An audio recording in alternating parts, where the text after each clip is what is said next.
بندوں پر اعتماد کرنا چھوڑ دیں، اللہ پر اعتماد کریں۔ ایک اعتماد ہے اللہ کے نیک بندوں کا، دعاؤں کا اعتماد، نسبتوں کا اعتماد، اس کی بات نہیں کر رہا میں، دنیا داروں، سیٹھوں، نوابوں، جاگیرداروں پر اعتماد کی بات کر رہا ہوں۔ اعتماد خلق چھوڑ دیں، اعتماد خالق کریں۔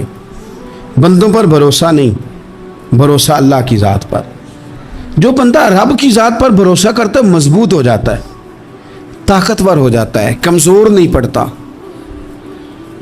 یہ ضروری نہیں کہ آپ کے دوست مخلص نہیں تھے تو اس لیے آپ کا کام نہیں ہو سکا، یہ ضروری نہیں ہوتا۔ ہو سکتا ہے آپ کے دوست پورے مخلص ہوں، تعاون بھی پورا کرنے کو تیار ہوں، پر رب کریم کا ارادہ قدرتی نہ ہو کہ آپ کا کام ہو۔ کیا کر لیں گے آپ کے احباب، آپ کے دوست کیا کر لیں گے؟ اللہ کا ارادہ قدرتی نہیں۔ شاید اسی لیے کسی درویش نے کہا تھا کہ خوش نصیب وہ ہے جو اپنے نصیب پہ راضی ہے۔ وہ شاید زیادہ نصیب والا ہے جو اپنے نصیب پہ خوش ہو گیا۔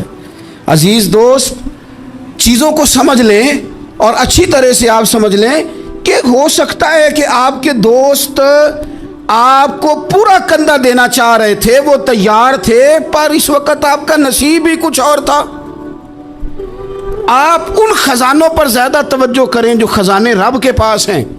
ہمیں اپنے تعلقات پر بڑا بھروسہ ہوتا ہے، ہمیں بڑا پتہ ہوتا ہے اتنے لوگوں سے میرا جرانہ ہے، فلانے سے میرے دوستی ہے۔ اور بھائی یہ سارے کام تب ہوں گے جب رب چاہے گا۔ بہترین ڈاکٹر کے پاس جا کے دوا کھا لے میرے عزیز، شفا تبھی ہوگی جب میرا اللہ چاہے گا۔ سارے ٹیسٹ کر لیے ہیں ڈاکٹر نے مریض کے، ساری رپورٹیں آ گئی ہیں، ہر چیز ٹھیک ہے، لیکن نہ وہ کھا پاتا ہے، نہ وہ سو پاتا ہے، نہ وہ چل پاتا ہے، نہ وہ ہنس پاتا ہے۔ اس نے پوری دنیا جہاں تک اس کی دوڑ تھی اس نے لگا لی، لیکن لازمی نتیجہ یہ نکلتا ہے کہ اسے کہنا پڑتا ہے کہ ہوگا وہی جو میرا رب چاہے گا۔ اس لیے جو خزانے میری جیب میں، آپ کی جیب میں ہیں، جو تعلقات ہمارے ہیں، ان تعلقات پر بھروسہ نہ کرو، بلکہ وہ خزانے جو اللہ کے پاس ہیں ان پر بھروسہ کریں، آپ مضبوط ہو جائیں گے۔ داتا گنج بخش علی اجمیری وہ کہتے ہیں کہ علاقے میں قحط پڑ گیا تھا، گندم کا ایک دانہ لوگوں کو میسر نہیں تھا، بارش نہیں ہوئی، سالوں بیت گئے، لوگ بڑے پریشان تھے، بڑی آزمائش میں تھے، ہر بندہ تکلیف میں تھا۔ بازار میں لوگ آتے تھے تو سہمے سہمے سے، ڈرے ڈرے سے، پریشان سے۔ قحط ہے، آزمائش ہے، مجبوری ہے، جانور بھوکوں مر رہے ہیں۔ اللہ تبارک و تعالیٰ کی طرف سے لوگوں پر ایک آزمائش ہے، لوگ صبر کر رہے ہیں۔ کہتے ہیں کہ غلام بازار آیا تھالا لے کے کچھ خریدنے، آیا بھی تو اٹکیلیاں کرتا، اور چیزیں خریدی تو ہنستے ہوئے، اور جانے لگا تو مسکراتے ہوئے۔ پریشانیوں میں، دکھوں میں کوئی بندہ اگر اس طرح ہنسے تو بعضوں کا طبیعت چڑھ جاتی ہے کہ یار ہم پریشان ہیں، تجھے کس بات کی خوشیاں چڑھی ہوئی ہیں۔ کہتے ہیں لوگوں نے بازو تھام کے غصے سے کہا تو اتنا خوش کیوں ہے جب سارا شہر پریشان ہے، سارا ملک آزمائش میں ہے، تو اتنا کیوں ہنس رہا ہے؟ کہنے لگا تم ہوگے پریشان، میں جس کا غلام ہوں نا، میرا جو آقا ہے اس نے اپنے برتن بڑے پہلے گندم سے بھر لیے تھے، میرے آقا کے بڑولے بھرے ہوئے ہیں، لہذا میں کسی پریشانی میں نہیں ہوں، خوش ہوں۔ داتا علی اجمیری رحمت اللہ علیہ کمال کر گئے، سید حجویر مخدوم امم۔ داتا صاحب فرماتے ہیں اگر تیرا اور میرا رب کے خزانوں پر اتنا بھی یقین ہو جائے نا جتنا اس غلام کا اپنے آقا کے خزانے پہ ہے، تو پھر ہم ہر وقت رو کے نہ دکھائیں، پھر ہر وقت ہم غربتوں کے رونے نہ روئیں، پھر ہر وقت ہم یہ مایوسیوں کی کہانیاں نہ سنائیں۔ لوگ اگر کہیں کہ بڑے دکھ ہیں، بڑی آزمائش ہے، بڑی پریشانی ہے، دنیا بڑی تکلیف میں، بیماریاں آ گئیں، آفتیں آ گئیں، تو بندہ مومن ہنس کے کہتا ہے تم پریشان ہوگے، ہم تو جس رب کے ماننے والے ہیں اس کے خزانے بھرے ہوئے ہیں، اور ہمارا رب عطا کرتا ہے تو پھر اپنے کرم سے اس طرح عطا کرتا ہے کہ وَيَرْزُقْهُ مِنْ حَيْثُ لَا يَحْتَسِبُ۔ وہ کہتے ہیں میں اتنا دوں گا اور وہاں سے دوں گا کہ تجھے خبر بھی نہیں ہوگی، میں تجھے وہاں سے دوں گا کہ تو نے کبھی سوچا بھی نہیں ہوگا۔ آپ اگر چاہتے ہیں کہ زندگی سکون میں آ جائے، سکون میں، تو لوگوں کی جیبوں پہ نظر چھوڑ دیں، رب کے خزانوں پہ نگاہ جمائیں۔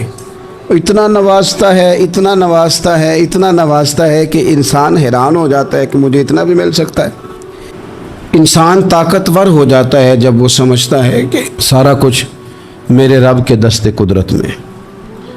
پھر وہ کوئی تخریب نہیں کرتا، کوئی غلط رستہ اختیار نہیں کرتا، کوئی چور دروازہ اختیار نہیں کرتا، بلکہ وہ اپنے رب کی رضا پہ راضی رہنے کا عادی ہو جاتا ہے۔ اب اللہ تبارک و تعالیٰ نے ایک قانون بنایا ہے، اور قانون ہمیں رب کریم نے اس طرح سمجھایا ہے کہ یہ ضروری نہیں ہے کہ جو تم طلب کر رہے ہو یا جو تم چاہ رہے ہو وہی ہو، اور وہ ہو تو وہ تمہارے حق میں بہتر بھی ہو۔ کوئی ضروری ہے کہ جو ہم چاہ رہے ہوں وہ بالکل ٹھیک ہی ہو اور وہ ہمیں مل ہی جائے؟ یہ کوئی ضروری ہے؟ کبھی بھی اپنی زندگی میں اس طرح کی تڑپ نہ پیدا کریں، ورنہ آپ بے چین ہو جائیں گے۔ آپ کی زبان پر کئی شکوے آئیں گے، کئی شکایتیں آئیں گی، آپ بہت ساری جگہوں پہ نافرمانی والے جملے بول دیں گے معاذ اللہ۔ بس رب جو فیصلہ کرے اس پہ راضی رہنا سیکھیں۔ فرما کل نفس ذائقۃ الموت، ہر جان نے موت کا ذائقہ چکھنا ہے۔ یہ پہلے یہ جملہ کہا اور اسی سے ملتا جلتا جملہ آخر میں کہا، اور درمیان میں کیا کہا؟ فرمایا کل نفس ذائقۃ الموت، ہر جان نے موت کا ذائقہ چکھنا ہے۔ وَنَبْلُوكُمْ بِالشَّرِّ وَالْخَيْرِ فِتْنَةً، فرمایا ہم تمہیں آزمائیں گے، بھلائی کے ذریعے بھی اور برائی کے ذریعے بھی ہم تمہیں آزمائیں گے۔ وَإِلَيْنَا تُرْجَعُونَ، اور تمہیں ہماری طرف ہی لوٹ کے آنا ہے۔ پہلے کہا ہر نفس نے موت کا ذائقہ چکھنا ہے، آخر میں فرمایا کہ تم ہماری طرف ہی لوٹ کے آؤ، اور بیچ میں کیا فرمایا؟ وَنَبْلُوكُمْ بِالشَّرِّ وَالْخَيْرِ فِتْنَةً، ہم تمہیں برائی کے ساتھ بھی آزمائیں گے، بھلائی کے ساتھ بھی آزمائیں گے، صحت دے کے بھی آزمائیں گے، بیماری دے کے بھی آزمائیں گے۔ نرا زوالی آزمائش نہیں ہوتا، عروج بھی آزمائش ہوتا ہے۔ نری بھوک کی آزمائش نہیں ہوتی، زیادہ پیسے بھی آزمائش ہوتے ہیں۔ انسان کے لیے صرف اس کا کمزور جسم ہی آزمائش نہیں ہوتا، اس کا طاقتور وجود بھی آزمائش ہوتا ہے۔ فرمایا ہم تمہیں آزمائیں گے، بس خیال رکھنا کہ وَإِلَيْنَا تُرْجَعُونَ، لوٹ کر تمہیں ہمارے پاس ہی آنا ہے۔ اور میرے نبی پاک صلی اللہ تعالیٰ علیہ وآلہ وسلم ارشاد فرماتے ہیں، رب جب کسی قوم سے محبت کرتا ہے تو انہیں آزمائش میں مبتلا کر دیتا ہے۔ پھر فرمایا اگر وہ اس پر صبر کرے، اللہ کی قضا پہ راضی رہیں، تو پھر اللہ بھی ان سے راضی ہو جاتا ہے، اور اگر وہ ناراضگی کا اظہار کریں کہ یہ مصیبت کیوں آئی، تو پھر اللہ بھی ناراض ہو جاتا ہے۔ اللہ تبارک و تعالی ضرور آزمائے گا، خیر کے ساتھ بھی اور پریشانی کے ساتھ بھی۔ انسان پریشان اس وقت ہوتا ہے کہ جب وہ محنت کرتا ہے تو وہ کہتا ہے نتیجہ میری مرضی کا آنا چاہیے، یہ اس کا سب سے بڑا نقصان ہے۔ آپ رزلٹ کبھی اپنی مرضی کا نہ مانگیں، یہ دعوی ٹھیک نہیں۔ بہت سارے لوگوں کو جانتا ہوں جو کہتے ہیں میں بندہ بھی ٹھیک ہوں بھی دیانتدار، محنت بھی بڑی کرتا ہوں، توجہ بھی میری پوری ہے، پر پھر بھی معاملہ صحیح کیوں نہیں ہوتے؟ تو میں کہتا ہوں پہلی باتیں ساری ٹھیک تھی، آخری والی غلط ہے۔ اس لیے کہ محنت آپ کریں ساری، پر بندے نے رہنا تو بندہ ہی ہے نا۔ ساری محنت کر کے آپ کبھی اس نقطے کو سمجھ جائیں نا کہ 950 سال نبیوں نے تبلیغ کی، ہزار سال انبیاء نے تبلیغ کی، انبیاء نے، رب کے تربیت یافتہ لوگوں نے تبلیغ کی، 2 لوگوں نے کلمہ پڑھا، 4 لوگوں نے کلمہ پڑھا، لیکن میں آپ کو دیانتداری سے بتاتا ہوں کہ وہ کامیاب ہو کے گئے دنیا سے۔ انبیاء کامیاب ہوئے، کیوں؟ اس لیے کہ رب نے انہیں کہا تھا جا کے پیغام دینا ہے، یہ نہیں کہا تھا کہ بندوں کا بدلنا بھی ضروری ہے۔ ہمارے بچے پتہ کیا کرتے ہیں؟ وہ فٹافٹ نہ پریشان ہو جاتے ہیں۔ نبیوں کے ذمہ تبلیغ کرنا ہے، یہ ان کا ذمہ نہیں کہ لوگ ضروری کلمہ پڑھیں۔ ہدایت تو رب کریم کے دست قدرت میں۔ انبیاء خلوص سے، للہیت سے جد و جہد کرتے رہے، لیکن انہوں نے یہ نہیں کہا کہ مالک اتنی محنت کی ہے بندے ٹھیک ہی نہیں ہوتے، یہ نہیں کہا انہوں نے، اس لیے کہ جو ان کی ڈیوٹی تھی انہوں نے ڈیوٹی صحیح کی. ہم نے اپنی ڈیوٹی کرنی ہے. پریشان اس وقت ہوتے ہیں جب نتیجہ اپنی مرضی کا مانگتے ہیں.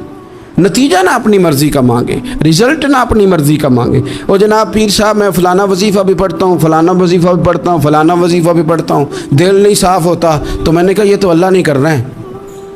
آپ ڈیوٹی کریں, آپ کام کریں جو آپ کے ذمے لگایا گیا ہے, اس میں وہ قضا نہ کریں آپ. باقی اللہ تعالیٰ کرم نوازی فرمائے گا. دیکھیں ایک بادشاہ تھا, اس کی سلطنت میں نا وہ قوم بنانا چاہتا تھا. ہمارے بادشاہ, ہمارے حکمران قومیں نہیں بناتے, لوگوں کو اپنے حق میں قائل کرتے ہیں. اس لیے کبھی بھی ہمارے ملک میں قومی سوچیں عام نہیں کی جاتی, ذاتی سوچیں عام کی جاتی ہیں. ملی باتیں نہیں کی جاتی, ذاتی باتیں کی جاتی. وہ چاہتا تھا کہ میری قوم بن جائے. اس کا ایک ہیرا سلطنت میں سے گم ہو گیا, تو اس نے اعلان کیا, اس نے کہا کہ جو بندہ ہیرا تلاش کر کے لائے گا اسے انعام دوں گا. ساری قوم نکل کھڑی ہوئی ہیرا تلاش کرنے پر. ادھر بھی لوگ گئے, ادھر بھی لوگ گئے, خشکیوں میں, دریاؤں میں, جہاں جہاں جس کی پہنچ تھی, جنگلوں میں, وادیوں میں, گھروں میں, بستیوں میں لوگوں نے ڈھونڈا. ساری قوم ایک ہیرا تلاش کر رہی ہے. بالآخر سب لوگ جمع ہو گئے ایک میدان میں. ایک بندہ اوپر چڑھا, بادشاہ کے پاس, وہ اونچی جگہ پہ کھڑا تھا. اس نے کہا جناب یہ ہیرا مل گیا ہے. اب جب ایک کو ہیرا مل گیا تو باقیوں کے چہرے اتر گئے کہ یہ کامیاب ہوا, ہم ناکام ہوئے. بادشاہ چونکہ ان کی تربیت کے لیے یہ کام کر رہا تھا, اس نے کہا تمہارا کیا خیال ہے کہ اس ہیرے کے بغیر میرا گزارا نہیں تھا؟ کہ تمہارا کیا خیال ہے کہ ہیرا میری سلطنت سے نکل گیا تو مجھے زوال آ جائے گا؟ اس نے کہا یہ تو ایک ہیرا ہے. اٹھا کے پھینکا, دیوار کے ساتھ لگا, ہیرا ٹوٹ گیا. اس نے لوگوں سے کہا تمہارے چہرے اترے ہوئے ہیں, میں تمہیں ایک بات سمجھانا چاہتا ہوں, ہیرا ایک ہی تھا, ایک ہی بندے کو ملنا تھا. میں نے انعام کا اعلان تو یہ کیا تھا نا کہ جو ہیرا ڈھونڈ کے لائے گا اسے انعام دوں گا, لیکن اب میں تمہیں بتاتا ہوں کہ میں تم سب کو انعام دوں گا. اس لیے کہ ہیرا ایک تھا, ملنا ایک کو ہی تھا, سب کو مل سکتا نہیں. لیکن انعام اس لیے سب کو دوں گا کہ ہیرا ڈھونڈنے پر انعام نہیں دے رہا, میں کوشش کرنے پہ انعام دے رہا ہوں. کہ تم نے کوشش تو کی, تم نکلے تو صحیح, جدوجہد تو کی. کچھ لوگ کہتے ہیں کہ ہمیں ہیرا مل بھی جائے. او خدا کے بندے, ہیرا ایک ہے, ہیرا ملنا کمال نہیں, محنت کرنا کمال ہے. ہم نہ تیار نہیں ہوتے. اللہ فرماتے ہیں میں نے آزمانا ہے, میں نے آزمانا ہے, تم نے سفر جاری رکھنا ہے. لیکن یہ ضرور یاد رکھنا کہ وَإِلَيْنَا تُرْجَعُونَ, لوٹ کے تمہیں میرے پاس ہی آنا ہے, تم نے لوٹ کے ادھر آنا ہے. اس بات کو ذہن میں رکھنا. حضرت عبداللہ بن عباس رضی اللہ تعالیٰ عنہ اس حدیث کے راوی ہیں. المعجم الکبیر کی یہ حدیث ہے. اللہ کے پیارے رسول صلی اللہ تعالیٰ علیہ وسلم ارشاد فرماتے ہیں کہ جس بندے کو 4 چیزیں مل گئی نا, اسے اللہ تعالیٰ نے دنیا اور آخرت کی بھلائیاں عطا فرما دی. 4 چیزیں جس شخص کو نصیب ہو گئی. یا رسول اللہ کون سی؟ حضور فرماتے ہیں جس کو شکر کرنے والا دل مل گیا, اور کریم محبوب فرماتے ہیں جسے اللہ تعالیٰ کا ذکر کرنے والی زبان مل گئی, اور حضور فرماتے ہیں جسے مصیبت پر صبر کرنے والا بدن مل گیا, اور جسے ایسی بیوی مل گئی جو نہ اس کے مال میں خیانت کرے گی, نہ اس کی عزت میں خیانت کرے گی. جسے یہ 4 چیزیں مل گئیں وہ خوش نصیب ہے, دنیا بھی بن گئی, آخرت بھی بن گئی. کامیابی صبر آ جانے کا نام ہے, کامیابی شکر حاصل ہو جانے کا نام ہے. کامیابی میرے عزیز یاد رکھ لے کہ انسان اللہ کے ذکر میں لگ جائے تو اس کا نام ہے کامیابی. ہم نے کس کو سمجھ لیا؟ اپنی زندگی میں ایک تو محنت کریں, نتیجہ اللہ پہ. دوسری بات, امیدیں ذرا چھوٹی وابستہ کریں, لمبی نہ بنائیں. ایک ہے منصوبہ سازی کرنا مستقبل کی, وہ غلط نہیں. میرے نبی پاک علیہ السلام کا فرمان کاش کبھی ہم سمجھ جائیں.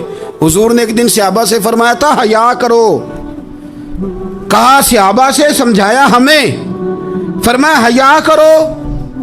یا رسول اللہ کس بات سے؟ فرمایا وہ والا مال کماتے ہو جو کھا ہی نہیں سکتے, اور وہ والے مکانات بناتے ہو جن میں تم رہ ہی نہیں سکتے, اور ان چیزوں کا سوال کرتے ہو جن کی تمہیں ضرورت ہی نہیں. اتنے لمبے محلات, اتنا لمبا چوڑا مال, اتنا لمبا چوڑا پیسہ, اتنی لمبی امیدیں, اتنی لمبی داستانیں, انسان کمزور ہو جاتا ہے. ساری زندگی حساب کتاب میں بیت جاتی ہے. دیکھیں نا حضور علیہ السلام نے فرمایا یہ جو غریب لوگ ہیں نا، یہ مالداروں سے 50,000 سال پہلے جنت میں داخل ہو جائیں گے۔ کیوں؟ اس لیے کہ جس کے بیگ زیادہ ہوتے